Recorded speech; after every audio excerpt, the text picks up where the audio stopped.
अस्सलाम वालेकुम student, MD biological course के साथ मैं हूं Mahmood Rahman. Friends, biology 9th की क्लास हमने स्टार्ट की है। इसमें सबसे लास्ट लेक्चर में, प्रीवियस लेक्चर में हमने relationships of biology with other sciences पढ़ा था। इसमें हमने 3 रिलेशनशिप्स पढ़े थे, बायोफिज़िक्स, बायोकेमिस्ट्री एंड बायोजियोग्राफी। इसको आप लोग रिवाइज करें पिछले लेक्चर्स। अगर आपने पिछले लेक्चर नहीं देखी तो आप लोग पिछले लेक्चर्स देखें। ये 3 ब्रांचेस, ये 3 रिलेशनशिप्स आप क्लियर करें। इस लेक्चर में हम नेक्स्ट जा रहे हैं। हमारे पास 2 रिलेशंस और हैं इस बुक में जो मेंशन है। बाकी तो सारे रिलेशंस हैं, लेकिन इस बुक में जो मेंशन है वो हम इस क्लास में कवर करने जा रहे हैं। ठीक हो गया। तो नेक्स्ट है हमारे पास बायोस्टैटिस्टिक्स।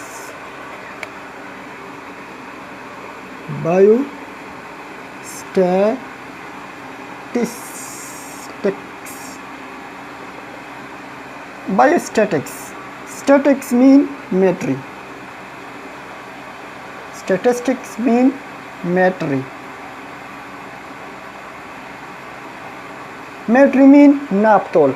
हमने किस तरह एक चीज़ को नापना है, किस तरह ये हमने इसकी मीटर करें। फॉर एग्ज़ाम्पल, आप अपने लिए जब ड्रेसेस बनाएंगे तो जो मेसन है, दर्जी है, वो आपका क्या लेता है, वो आपकी नाप लेता है। ये सब कुछ ये मेट्री में आता है। ठीक हो गया।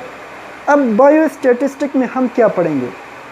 बायोस्टैटिस्टिक में हम वो स्टैटिस्टिकल, यानी पहले आप लोग ये समझे कि आपका नाप दर्जी लेता है तो आपके इस तरह लकीर तो नहीं खींचते ना कापी पर, लेकिन आपका नाप जो है वो या तो इस तरह लिखती है 36.5 या 39.5, इस तरह।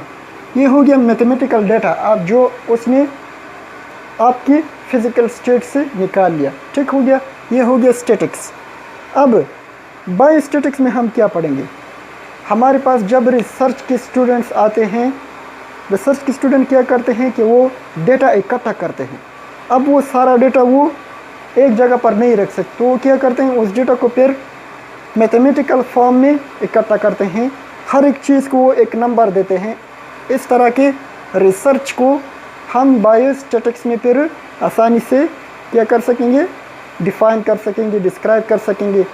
उन स्टूडेंट्स को पता होता है कि जैसा कि दर्जी को पता है कि 36 पॉइंट हमने क्या करना है, 36 उसने कमीज़ बनानी है, उसने आपकी कमीज़ बनानी है। 39.5 आपने क्या बनाना है, आपकी शलवार फॉर एग्ज़ाम्पल बनानी है। ठीक हो गया। इस तरह रिसर्च स्टूडेंट्स को पता होता है कि हमने बायोस्टैटिस्टिक्स में किस तरह नंबरिंग देनी है अपने रिसर्च डेटा को। फॉर एग्ज़ाम्पल, उसने एक डेटा को रिसर्च में एक डेटा को उसने नंबर दिया 7.9, तो उन रिसर्चर्स को पता होता है कि इस 7.9 का क्या मतलब है हमारे पास। उनको सब कुछ उसको 7.9 बताएं कि 7.9 क्या है, वो सब डेटा आप लोगों को रिवाइज करेगा। इस तरह की जो टूल्स होते हैं वो हम बायोस्टैटिस्टिक्स में पढ़ते हैं। ठीक हो गया। Biostatistics is the branch biostatistics is the relationship of biology and statistic which lead to the study of statistical data and research data which leads to the mathematical form. So ये सारी सब कुछ हम बायोस्टैटिस्टिक में पढ़ेंगे। ठीक हो गया, क्लियर हो गया। समझना ये अगेन एंड अगेन वीडियो को रिपीट करें, अच्छी तरह समझ आएगी। 2-3 बार आप लोग सुन लें तो ये वीडियो आपको, ये सबक आपको अच्छी तरह फिर समझ आ जाएगी। नेक्स्ट है हमारे पास bio economics. This is the last relationships mentioned in your book.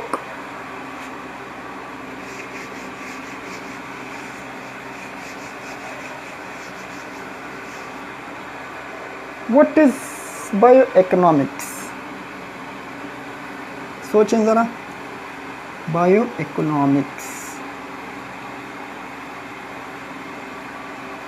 अब हमारे पास बायो इकोनॉमिक्स क्या है? Bio mean simply life, bio mean हम सिंपली लिविंग थिंग्स सुनेंगे। इकोनॉमिक्स मीन्स क्या है? इकोनॉमिक्स मीन्स ये है कि हमने एक चीज़ की फ़ायदा और नुकसान देखनी है। ये हमारे पास इकोनॉमिक्स में आती है कि इस चीज़ के हमारे पास फ़ायदा क्या है और इस चीज़ के हमारे पास नुकसान क्या हैं। इन दोनों को कंपेयर करेंगे हम। अगर हमारे पास एडवांटेजेस ज़्यादा आ जाए तो उसको हम फिर कंसिडर करेंगे, और अगर हमारे पास जो नुकसानात हैं वो ज़्यादा आ जाए तो उसको हम फिर रिजेक्ट करें, क्योंकि उसमें हमें फ़ायदा नहीं होता फिर। ठीक हो गया। तो बाय इकोनॉमिक्स में हम ये पढ़ेंगे कि हमारे पास कौन कौन सी प्रोसेसेस हम करें कि उसमें हमारे पास लिविंग थिंग्स की जो कॉस्ट है वो ज़्यादा आ जाए, हमारे पास एडवांटेज ज़्यादा आ जाए और उसके नुकसानात कम हो जाए। फॉर एग्ज़ाम्पल, आपने एक क्रॉप उगाई, जो भी क्रॉप है आपने अपने खेतों में उगाई, अब इस पर आपने तकरीबन 50,000 लगाए हैं। ठीक हो गया। अब ये बिल्कुल पल देने के काबिल हो गई, आपको पल देगा, ये जो भी क्रॉप है आपको ये अपनी फ़ायदा देगा। अब ये पल देने के काबिल हो गई है। इसको ऐसी बीमारी लग गई, इसको ऐसे कीड़े मकोड़े लग गए, इसको ऐसे इंसेक्ट ने इफ़ेक्ट किया कि अब ये आपको क्रॉप देने के काबिल नहीं है, तो आपने उल्टा नुकसान कर दिया। क्योंकि आपने 50,000 भी वेस्ट की और आपसे फसल भी ख़राब हो चुकी है। तो अब इन कीड़े मकोड़े, इन इंसेक्ट्स को, इन डिजीज़ को किस तरह कंट्रोल करना है, ये हम सारी बायो इकोनॉमिक्स में स्टडी करते हैं। ठीक हो गया। Bio economics is the study of that disease, that harmfulness and cost analysis which leads to the study of production of living things। हम किस तरह लिविंग थिंग्स को प्रोड्यूस करें कि हमें उसकी ज़्यादा कॉस्ट मिल जाए और हमें कम खर्च में ज़्यादा कॉस्ट मिल जाए। मेन बात यह है कि हमें कम खर्च में ज़्यादा फ़ायदा किस तरह मिलेगा।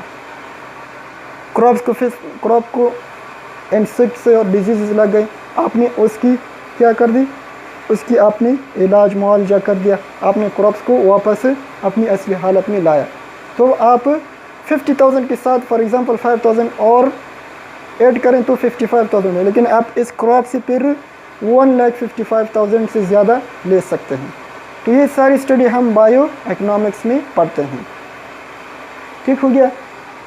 These are the relationships of biology with other sciences. So these are most important. You should not read only biology.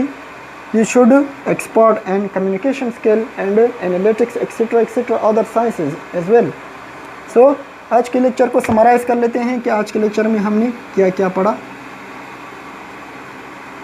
Summary of today lecture. आज के लेक्चर में हमने दो रिलेशनशिप्स बायोलॉजी की अदर साइंसेस से दिख ली। सबसे पहले हमने बायो स्टैटिस्टिक देखा।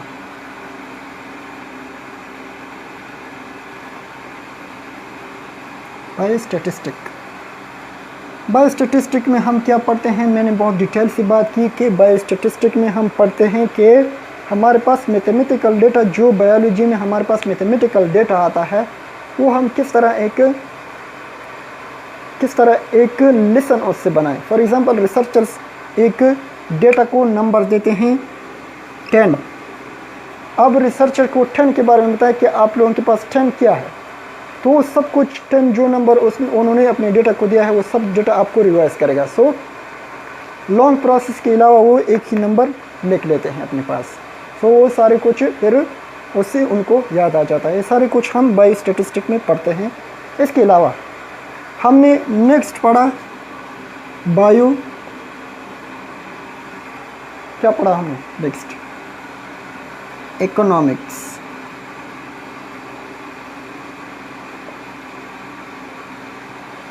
अब बायो इकोनॉमिक्स में हम क्या पढ़ते हैं, मैंने बहुत डिटेल से पहले बात की है। बायो इकोनॉमिक्स में हम लिविंग थिंग्स की प्रोडक्शन को देखते हैं कि किस तरह हम अच्छे से अच्छा लाइफ प्रोवाइड करें चीज़ों को, किस तरह हम लिविंग थिंग्स अच्छी से अच्छी प्रोडक्शन, लिविंग थिंग्स की अच्छी से अच्छी प्रोडक्शन करें। ये सारी सब कुछ हम बायो इकोनॉमिक्स में पढ़ते हैं। So this all for the today lecture. So keep watching the videos again and again so you can clear your concept clearly. अगर आप लोग ये सब कुछ सीख जाएं, उर्दू में अपना कॉन्सेप्ट क्लियर करें, जो भी आपका लैंग्वेज है, आप हिंदी बोलते हैं, उर्दू बोलते हैं, पश्तो वाले भी उर्दू आजकल समझ लेते हैं, तो अगर आप लोग इससे अपने लिए उर्दू में नोट्स बनाएं और फिर वो नोट्स अपने लिए इंग्लिश में कन्वर्ट करें, तो ये याद रखें ये लेसन आपसे कभी नहीं बोलेगी। सिर्फ महीने में आपने एक बार देखना है और ये आपसे कभी नहीं बोलेगी फिर। ठीक हो गया। सो इंग्लिश में लिखना अगर आपको ना आता हो तो मैं इसके लिए मैंने अरेंजमेंट की है, मैंने ग्रामर की क्लासेस स्टार्ट की हैं। आप लोग अभी अपने लिए उर्दू में नोट्स बनाएं, तब तक के लिए तकरीबन 10 से 15 वीडियोस आ जाएंगी इंग्लिश लैंग्वेज की। अगर आप लोगों ने वो वीडियो समझे, वो लेसन जो मैंने इंग्लिश ग्रामर में पढ़ाए हैं वो आप लोगों ने समझे, तो मैं यकीन से कह सकता हूँ कि आप अपने नोट्स इंग्लिश में अच्छी तरह फिर कन्वर्ट कर सकते हैं और एग्ज़ाम में आपको फिर चीटिंग की ज़रूरत नहीं पड़ेगी। क्योंकि अगर आपने एक बार भी इसको उर्दू में अपने लिए नोट्स बनाए, आपने समझा है लेसन को, आपने लेसन को समझा, आपने उर्दू में नोट्स बनाए, अब वो नोट्स आप इंग्लिश में आप लोगों ने कन्वर्ट किए, तो अगर एग्ज़ाम में आपको किसी ने उर्दू में भी बोल दिया कि ये चीज़ इस तरह है, तो आप लोग इंग्लिश में ईजी कन्वर्ट कर सकते हैं। ठीक हो गया। This is all for today. So please share the video with other students so they can get their advantage with these videos, and channel को ज़रूर सब्सक्राइब करें ताकि हमारी हौसला अफजाई हो जाए, फिर हम अच्छी तरह काम कर सकेंगे। So that's all for today. Thank you.